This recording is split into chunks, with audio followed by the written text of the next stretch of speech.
Hello, welcome back to the ministry. I'm in my pajamas today because the Lord kind of has me on a resting day, but He still brought me back here, so I guess it wasn't a resting day after all, y'all. But He had me on assignment yesterday, and today's the day that after a run for an assignment, you're supposed to get a day to rest. But oh, to my intercessors out here that know, when the Lord have you pray at certain times, you actually be stomping on the enemy's camp a little bit. They don't like to let you sleep after that.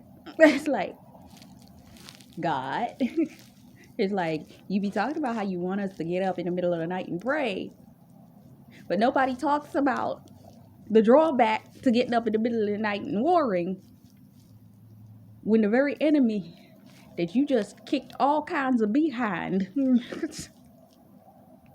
comes to the recognition that you decided you want to go back to sleep. That enemy be like, oh, so you gonna come into the spirit realm where I'm at? Because that's what your dreams do, take you into the spirit realm. Oh, now I got you. And you be like, I thought I was supposed to pray. You were supposed to protect me from that. Pro tip. When you've prayed prayers like that, could you make sure that you close all doors and windows in your house, anoint everything, and make sure that you might sleep better, including yourself. You may sleep better. And pray. Especially if you live with somebody else, that they don't open the same doors that you just shut. Physically. Like, oh, I just closed that window. Now I'm going to open it up. Okay. I ain't got time for all that. Understand, it's real out here for the prayer warriors. Okay. Now, coming back, the Lord gave me 2 words. He actually gave me 3, but while I was writing the first 2 down, I forgot the 3rd one. And if it's the Lord's will for me to have it, He'll remind me. But I know on occasion, when He wants me to release 2 words first, He will have me release the words that He want me to release, and then He'll remind me of that word after, because He wanted it to come up afterwards. So I'm like, oh, okay. I'm like, but could you just, we was going to organize it anyway, but okay. Maybe it's a revelation that's going to come through these words that needs to be implanted in that word. So I have to. But let's get to the revelation. All right. So, number 1. Which one do you want me to go through first, Lord?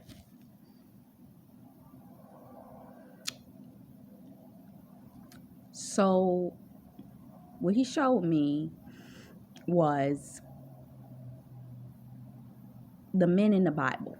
We always talk about, oh, the women in the Bible, the Ruths, the Esthers, all of the women. But the Lord showed me a potential for a fatal flaw that the men in the Bible have. And He showed it to me in such a way that I was like, okay, I recognize that. I see you. God has a tendency to show you certain things in order for you to pray.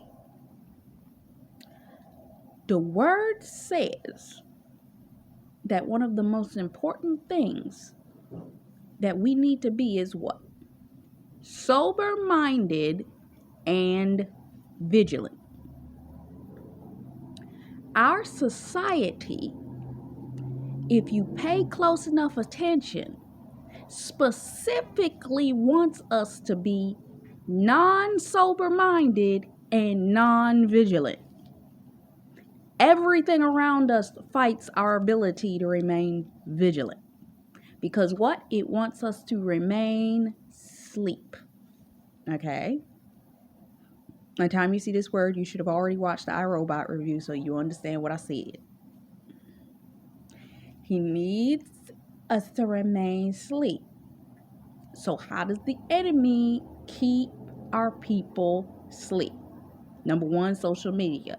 Restless scrolling for hours upon hours every single day. Doing nothing.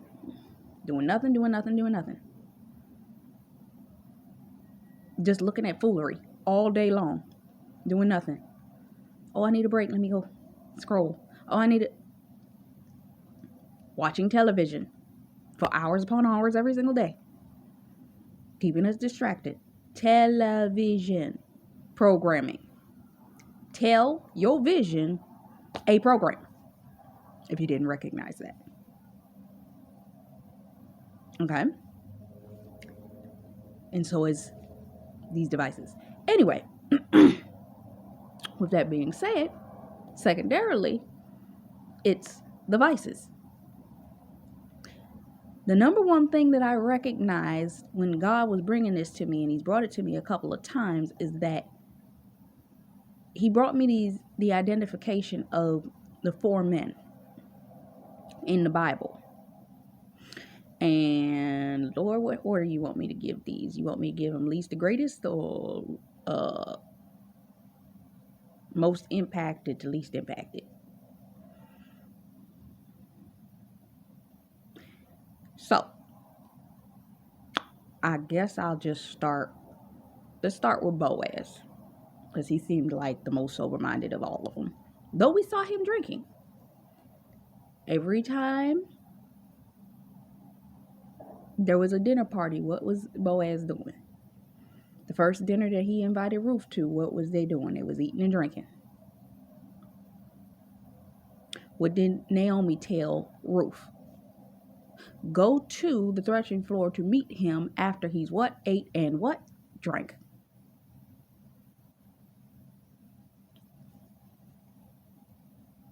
As we know, drinking is a form of spirit. Drinking actually opens you up to spirits. Ever heard people say that a person will act a certain way when they are under the influence? They'll be more of whatever they were feeling. Now, what do we say about emotions? They're deceitfully wicked. And you shouldn't trust them, right? So because they are deceitfully wicked, why would you ever come into agreement with drinking a beverage that's going to get you to act in what? Your emotions. If a person is emotional, they'll be more emotional when they drink. If a person is angry, they'll be more angry when they drink. Depending on what they drink, and I've seen this with people, I can pretty much tell what they drank because of what they acted like. Whether it was a dark drink or a light drink, it will determine what their actions will manifest as. See how that works?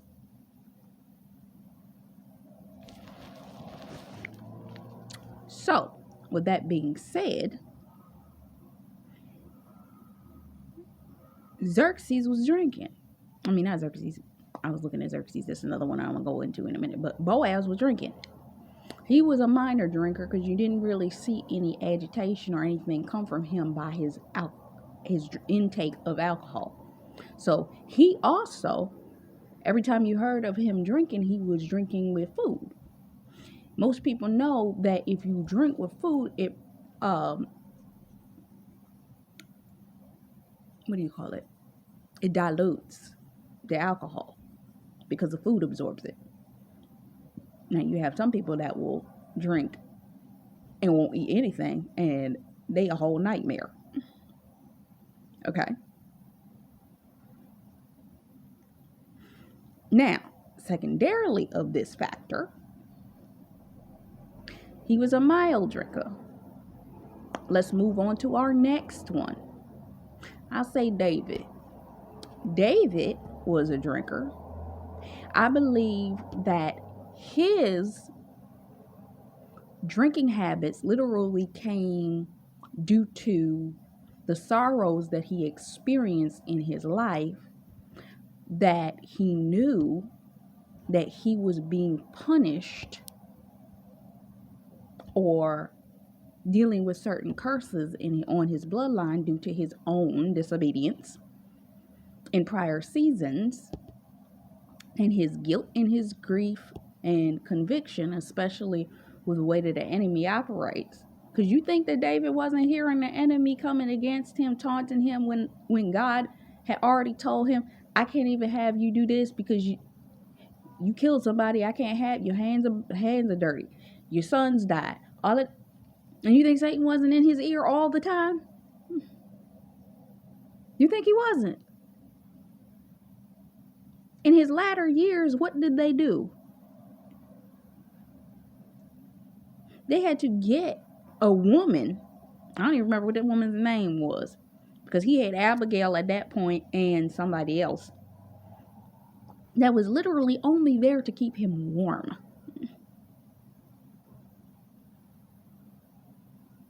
He was so out of it. Now, then you had Noah. Noah, his issue was towards the end of his life, because remember, his two sons had to come into the cave and back up to cover his body because he was out there naked. And was it him whose two daughters turned around and slept with him?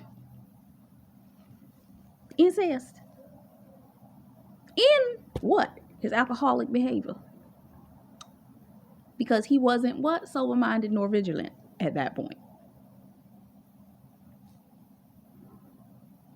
And what spirit were they dealing with that they would want to sleep with their father?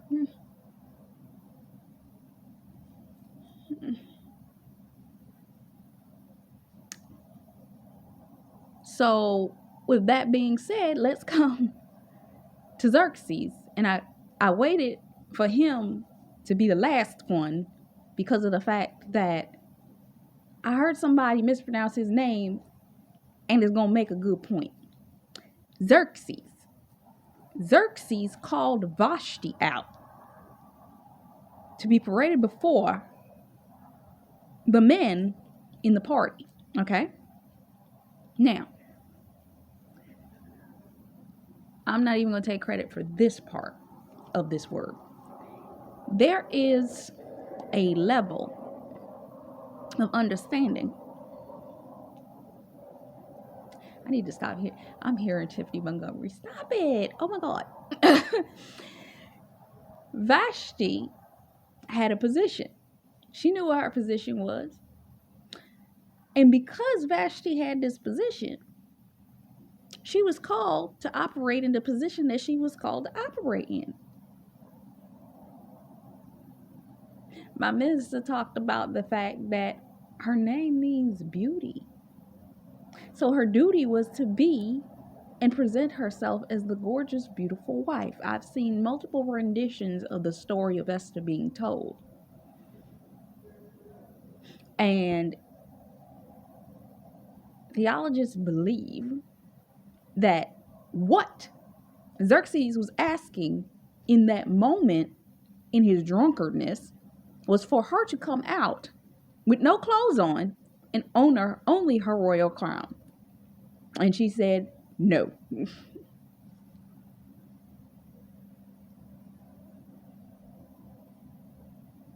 This is why you need to understand. A man is going to use you for what he sees you as. If a man sees a godly woman, he ain't going to ask a godly woman to walk around dressed like a slut. But if a slut walk around as a slut in slutty looking clothing, he ain't never going to see her as anything more than a slut.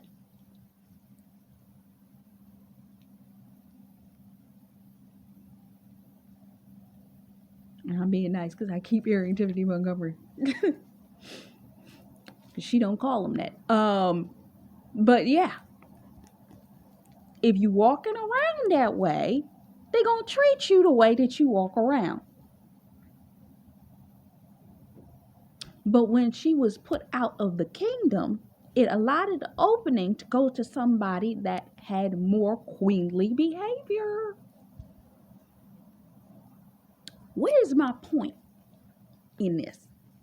My point is to say that there is a spirit of pharmakia, okay? This is what they call that. When a person is not operating in a level of sober-mindedness, pharmakia attaches to the spirits that are within the alcohol. Smoking weed is a door opener for the spirit of confusion. I once saw somebody on video speaking after having been under the influence, and they couldn't get their words straight. Spirit of confusion was stumbling over their words and all kinds of stuff. I was like, oh my God, I could tell. Because that's the spirit that's they're under.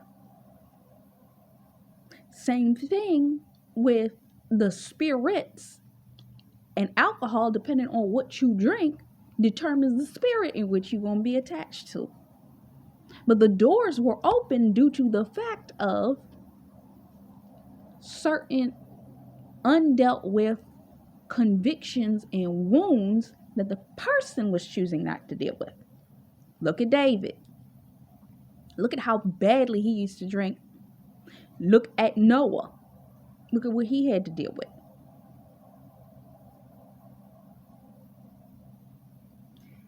Why am I saying this? For some of you, your spouses have these issues. I've heard many of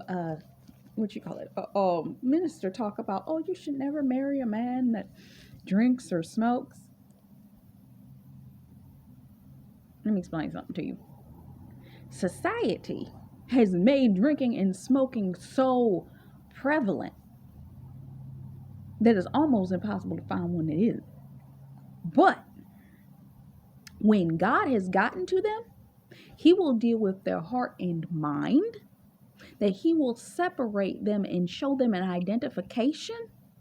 You need to put this down. You need to stop doing this. You need to step away from this. In order to be the character of a man that needs to be able to take care of his family, you're going to put that down in order to pick up your cross and be able to walk in this relationship, because you have to be sober-minded and vigilant in order to protect and cover what I'm about to assign you in a wife, in a family,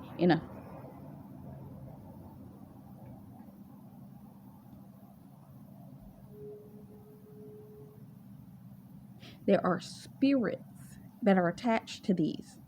And basically, these are two entry points that the enemy tries to keep as doors open in the lives of these men. This is why the enemy doesn't want them to get married, because what? A wife, especially the prayers of a praying wife, will pray off of these things, because it will separate, detach, deform, dismantle the assignment of the spirit of pharmakia on their life, because you are now covering that place and that anointing, and you're breaking the root that makes them feel like they need to go to these things in the first place, because you come to the recognition of the spirit in which they actually were dealing with, that they were avoiding by coming into agreement with this spirit of pharmakia. Therefore, having been manipulated into continually opening the door, because this is something that I have recognized over years, okay, in prayer, that the spirit of pharmakia operates as you will sit and you will close doors, but the spirit of pharmakia is literally a door opener. That's all it is. It manipulates you with a thought to, oh, I'll just drink this, or oh, I just smoked it, ain't gonna bother nothing. But the second that you do, it then opens the door for other thoughts, other actions, other proclivities and behaviors that get you to come into alignment and agreement with what? Behaviors that will then get you to come into alignment with rebellion due to pride. That's why you drank it in the first place. that then has you operating in emotion. And what we say about emotions, they're deceitfully wicked. Therefore, coming into agreement with lust of the flesh, lust of the eye, pride of life, and trying to get you to come out of agreement with God's will for your life in full and complete rebellion in order to self-sabotage through this spirit opening the doors. You didn't know, because the second you opened the door, your spirit was no longer in control of your body when you started drinking what? These spirits. You literally are drinking the spirits, giving them an open doorway in order for, if a person has these kinds of open doors, they then, if somebody wants to target them with witchcraft, oh, they just open the door. I used to know people. When an enemy wanted to get in their house, you know what they did? They bring them alcohol. They bring them their proclivity. And the second they did, they get whatever they wanted from them. Money, sex, whatever it was. Because what? They were not sober-minded, nor were they vigilant. This is a heavy spirit. But I came back to Exorcist. That's what I was about to say. Xerxes, this person screwed up looking at the name Xerxes and pronounced it Exorcist. What is an exorcist? Pay close attention. Look, it's a siren. An exorcist is when a priest does a ritual where they pull the demonic spirits up out of the individual that has them. You see how that works? Luke 4:40 and 41 talks about the breaking off of these spirits, because Jesus called out the spirits and banished them in these two scriptures.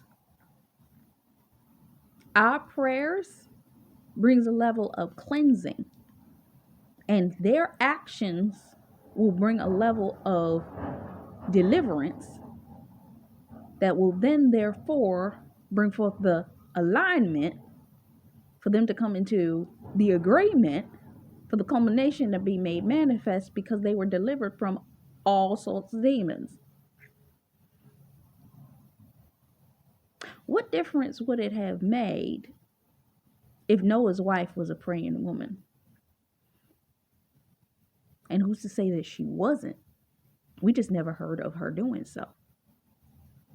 Who's to say that had Vashti been a praying woman, that Xerxes wouldn't have been calling her out the way he did? Who's to say that had Ruth prayed differently, that Boaz may have lived longer? Who's to say that had David had praying wives throughout his life, that his life would have turned out differently?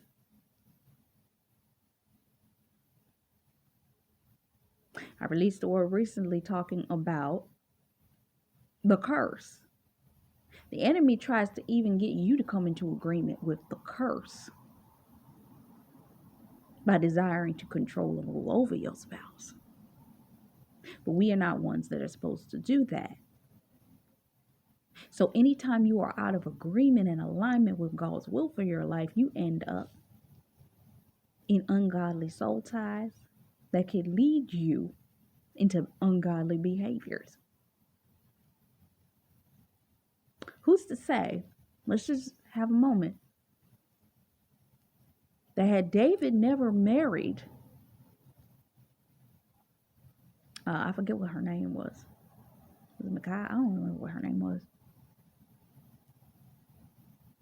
Had David never married that individual, and she made fun of him, which means she emasculated him, she made him feel insecure, she made him all kinds of stuff. If you ever read the book Love and Respect, I forget what his name is, that I've told you about a bunch of times before about that book. There's a part in it that talks about how women are supposed to admonish their husbands. But there are some women that tear them down instead of build them up. And I believe that this is what that woman did, which then drove him into the arms of Bathsheba. He was just looking for an excuse. Though the enemy is cunning and put a woman with the name Bathsheba in a bath in public display. It's like, that attack couldn't have been more obvious. It's like, come on now. Some stuff. But when men don't think with their brains as much as we do. They think with a brain, but it's not the one on their shoulders at times. This is why they need to be sober-minded and vigilant. This is why wives are necessary. So, in order for them to be brought into deliverance, they need to have the right spouses. This is why prayer is needed and necessary for your husbands. Because this particular spirit, if you don't pray, this is the one that will come up and come back and forth and back and forth. And it's a very heavy and very hard spirit to break. Because it's subtle. I'm good if I drink me a little wine. I'm good if I drink me a little champagne. Jesus drank red wine. You were supposed to drink during celebrations. You're.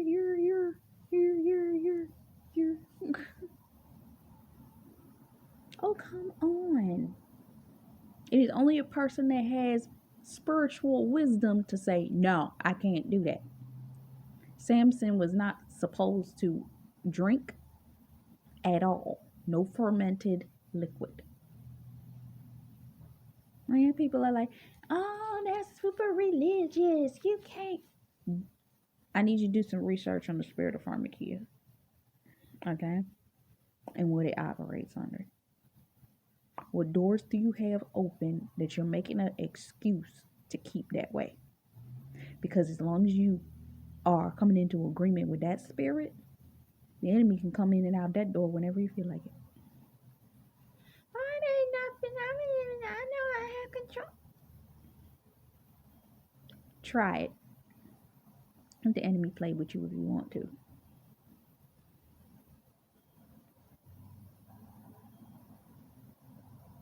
That was my word. I hope that helped you. I hope that gave you wisdom. Be cautious and vigilant.